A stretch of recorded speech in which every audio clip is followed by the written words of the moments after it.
our next topic, that is transfer of heat. What is transfer of heat means कि हमारी जो heat है वो एक जगह से दूसरी जगह या एक बॉडी से दूसरी बॉडी में ट्रांसफ़र कैसे होती है। सपोज कि आपने अपने पापा का या मम्मा का हाथ पकड़ा हुआ है, आपका हाथ गर्म है, मम्मा का हाथ ठंडा था, लेकिन थोड़ी देर बाद आप महसूस करते हो कि दोनों का टेम्परेचर लगभग सेम हो गया। But how it possible? So you have to understand the basic concept of transfer of heat कि heat transfer कैसे होती है। So here there is a an object of high temperature and there is an object of low temperature। Similar कि एक जो जैसे एक object है जो आपने ले लिया हाई टेम्परेचर का और दूसरा ऑब्जेक्ट ले लिया है कोल्ड टेम्परेचर का। Similar just an example we just having कि अगर आपका हाथ ठंडा है और आपकी मम्मा का हाथ गर्म है, ठीक है। So now what will happen?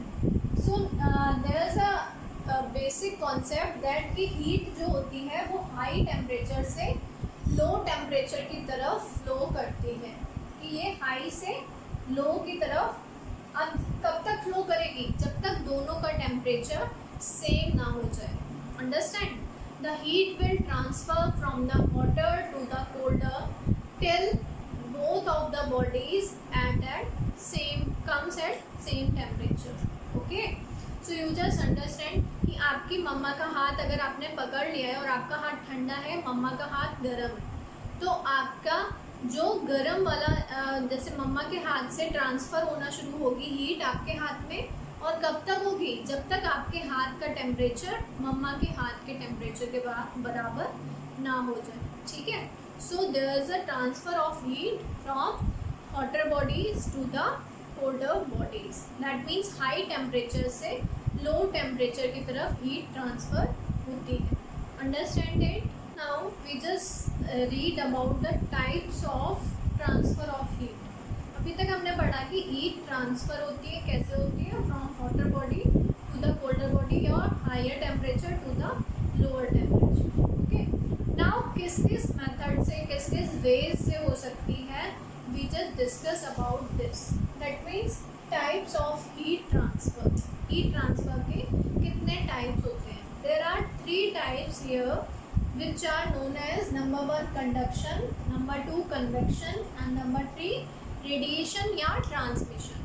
Okay, so we just read about conduction. Clear?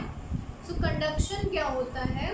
In which the process of heat transfer from hotter end to the colder end of an object is known as conduction. Clear? So conduction क्या होता है कि किसी भी body में, suppose आपने gas पर एक, और सबसे इम्पोर्टेंट बात है that is conduction only happens in solids।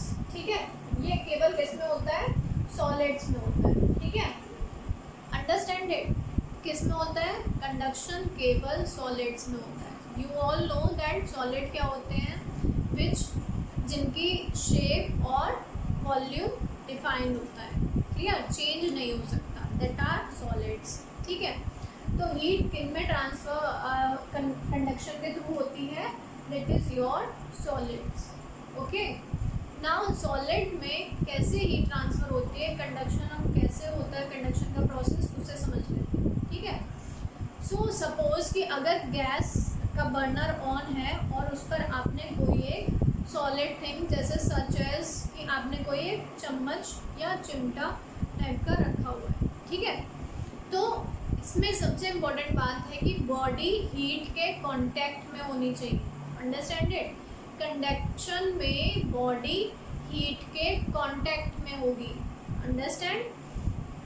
सो जब आप उसको, जब तक वो आपके हाथ में होता है तब तक तो उसमें कोई हीट ट्रांसफ़र नहीं हो रही होती, आपकी बॉडी की सपोज हो रही होगी क्योंकि आपके हाथ में है, वो आपकी बॉडी के टच में है। नाउ आपने क्या करा? अब उसको अपने बर्नर पर रख दिया। क्लियर? सो जब आपने बर्नर पर रखा उसको, तो क्या हुआ? बर्नर से जो हीट आ रही है वो अब उस बॉडी में जाना स्टार्ट हो गई। क्लियर? सो अब उस बॉडी में कैसे ट्रांसफ़र होती है? Molecule two molecule. जैसे सपोज अगर ये आपका चम्मच है तो इसमें यहाँ पर जो मॉलिक्यूल, अगर यहाँ पर हीट जैसे ये बर्नर है, यहाँ पर एक बर्नर या गैस आपने ऑन की हुई है तो, और यहाँ पर आपने उसको पकड़ा हुआ है, ठीक है। तो यहाँ पर से ट्रांसफ़र होना शुरू होती है, ये यहाँ पर जहाँ से उसका कांटेक्ट होता है हीट से, ओके। तो यहाँ से ट्रांसफ़र होगी एक मॉलिक्यूल से दूसरे मॉलिक्यूल, फिर दूसरे से तीसरे, तीसरे से चौथे, चौथा से पाँचवें, और ऐसे बढ़ते बढ़ते ये हॉटर एंड से कोल्डर एंड की तरफ जाती है। अंडरस्टैंड? इसको हम बहुत इजी एग्जांपल से समझ लेते हैं। सपोज आप लोग एक रो में लगे हुए हैं, ठीक है, और मेरे पास हीट के तौर पर एक एक आपका पेपर है, ठीक है। अब क्या हुआ, मैं अपने सारे पेपर्स एकदम से तो आपको नहीं ट्रांसफ़र कर सकती, हीट है वो एक तरीके से, तो मैंने क्या करा, एक पेपर आपको दिया, आपने वो पेपर पीछे वाले को दे दिया, फिर मैंने आपको एक पेपर दिया, आपने पीछे वाले को दिया, और उसने और पीछे वाले को दे दिया, क्लियर। तो ऐसे करते करते पेज कहाँ तक पहुँच जाएगा, लास्ट वाले एंड तक पहुँच जाएगा। दैट मीन्स आपकी हीट कहाँ तक पहुँच जाएगी, to the colder end. So you understand the process of conduction, how the conduction will take place molecule to molecule, okay. So it only happens in solids, okay. Now we have to discuss about, just हमने पढ़ लिया है कि conduction क्या होता है, conductors में होता है, तो we have to understand what are the conductors and what are insulators, okay. So materials को, जितने भी आपके मटेरियल्स हैं उनको दो कैटेगरीज में डिवाइड किया गया। First one is conductor and second one is insulator, ठीक है। तो कंडक्टर्स क्या होते हैं, कंडक्टर्स वो मटेरियल्स हैं जो कहते हैं हाँ आओ भाई आओ, हीट हमारे अंदर से चली जाओ, समझ में आए। दैट जस्ट लाइक स्टील और आयरन, आप इनको हीट में रखोगे तो क्या होते हैं, इनमें से हीट पास होती हुई आपको फिर पिछला सिरा भी गर्म लगने लगता है, ठीक है।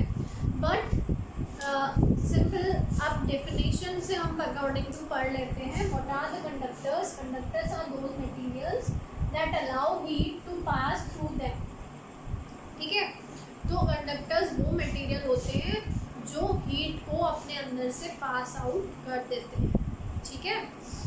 Now the next one is insulators. What are the insulators, insulators are those material which does not allow.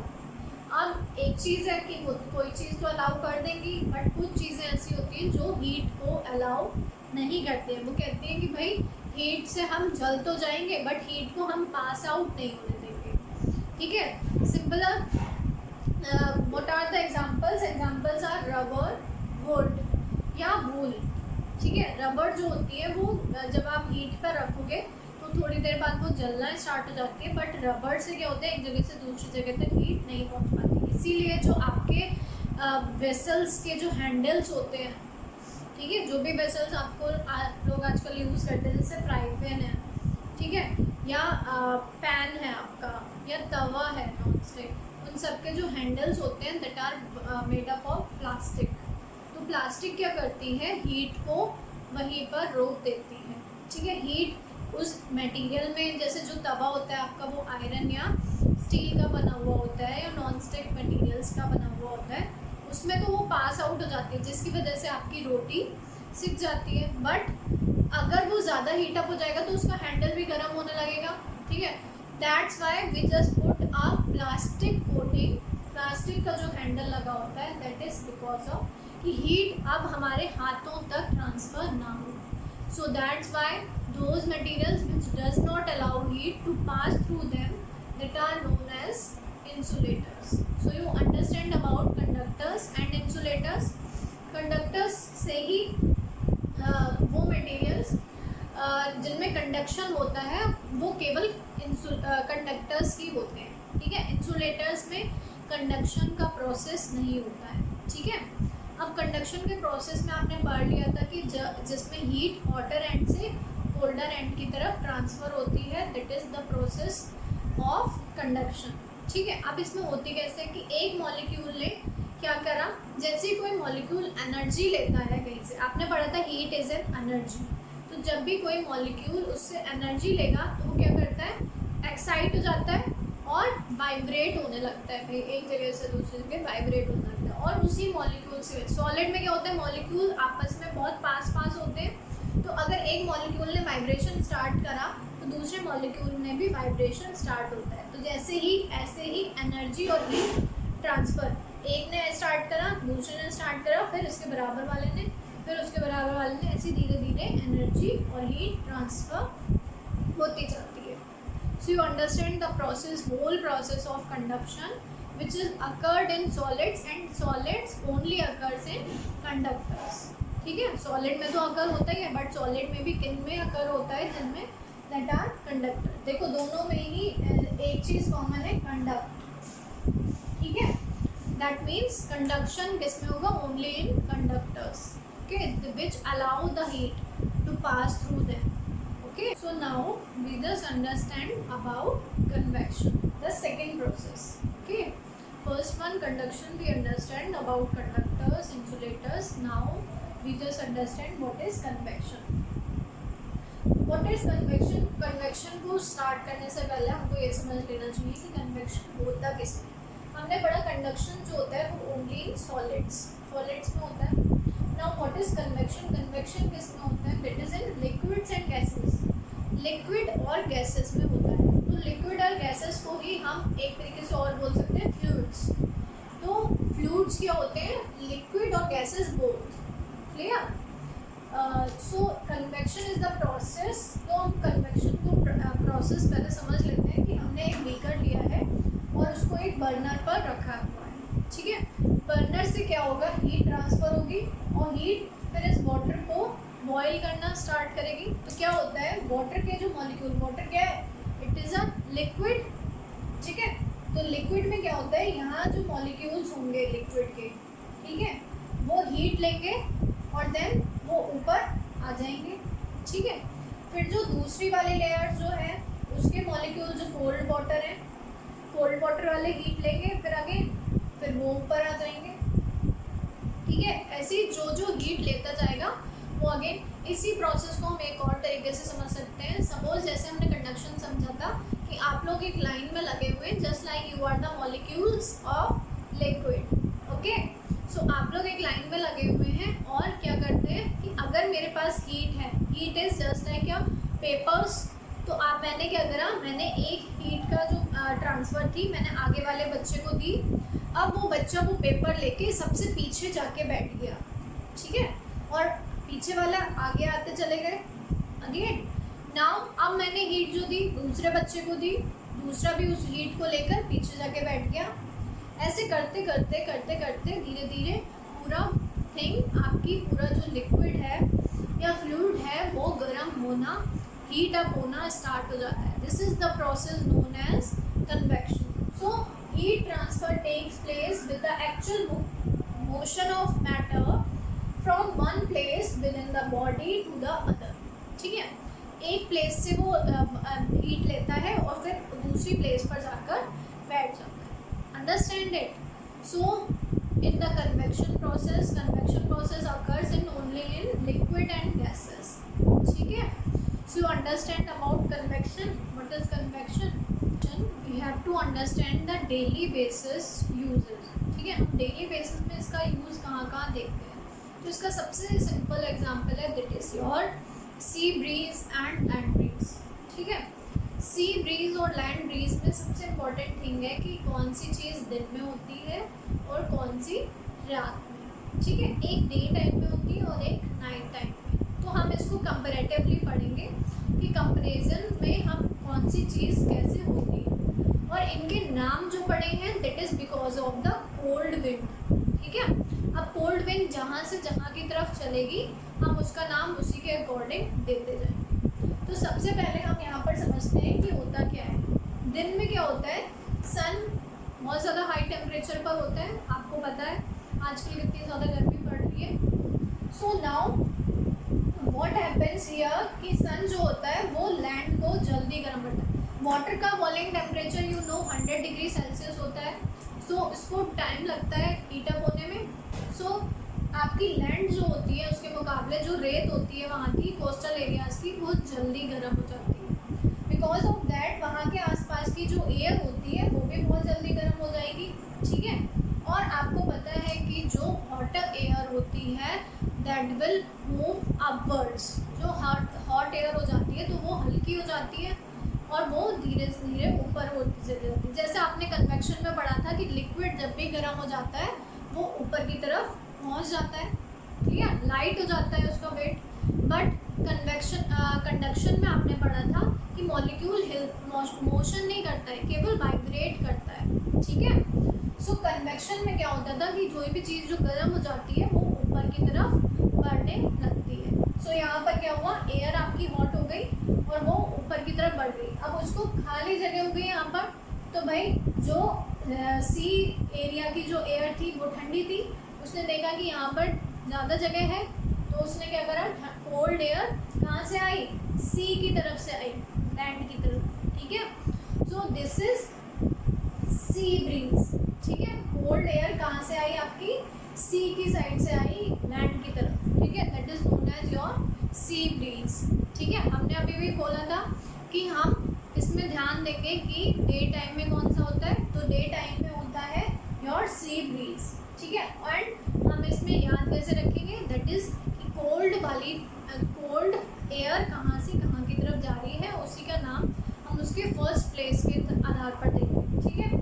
सो यहाँ पर कोल्ड एयर का फर्स्ट प्लेस क्या था, पहले वो कहाँ पर थी, सी पर, so that's why we call it sea breeze. ये ब्रीज कहाँ से आ रही है, सी की साइड से, that's why we call it sea bridge.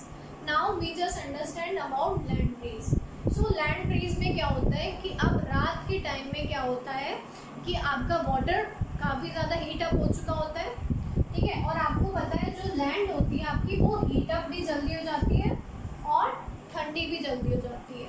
So what happens here, यहाँ पर इसका उल्टा होता है, ठीक है। So it is your night time when यहाँ पर आपकी हॉट हो गया है पानी आपका, तो यहाँ की जो एयर है वो भी हॉट होकर कहाँ पर चली जाएगी, ऊपर की तरफ, हॉट एयर।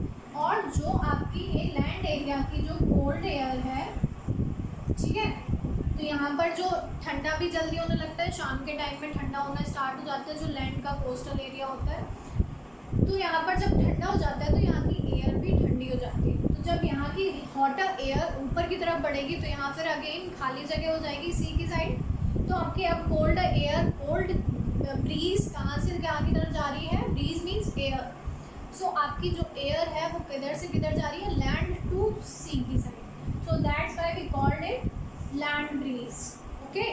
जो ब्रीज लैंड की तरफ से चले सी की side, that is land breeze. And वो ब्रीज जो आपकी सी साइड से सॉरी लैंड साइड से सी साइड से लैंड की साइड चले, that is your sea breeze, okay. So you understand both of the thing, what is sea breeze and land breeze, okay. Now the last one is your topic, that is radiation. We all know that what is radiation. Radiation का हम सबसे simple example देखते हैं, that is your sun. sun क्या करता है, बिना किसी के कांटेक्ट में आए हुए वो अर्थ को गर्मी देना या हीट अप करना स्टार्ट कर देता है, ठीक है। तो किसकी वजह से, इसकी रेज जो आती है उसकी वजह से ये हीट जो होती है वो दूर तक ट्रांसमिट करना, ये रेडिएट करके हमारी किसी भी बॉडी को गर्म कर देता है। So this process is known as radiation, ठीक है। In this process we don't need any medium, ठीक है, हमको मीडियम की ज़रूरत ही नहीं है, क्लियर, बिकॉज सन और अर्थ के बीच में कोई मीडियम है। In your vacuum space there is a vacuum space, so that's vacuum means there is no medium, ठीक है। ना तो वहाँ एयर है, ना गैसेस हैं आपकी, ना लिक्विड्स हैं, nothing is there, okay. So this is the process in which no medium requires, okay. So radiation is the process in which the heat comes directly without any contact to the other body, that is known as your radiation. So here your chapter will end and you have to just read once again, so that's why the things will just go in your mind and set up your basic concepts, okay. So thank you and have a nice day.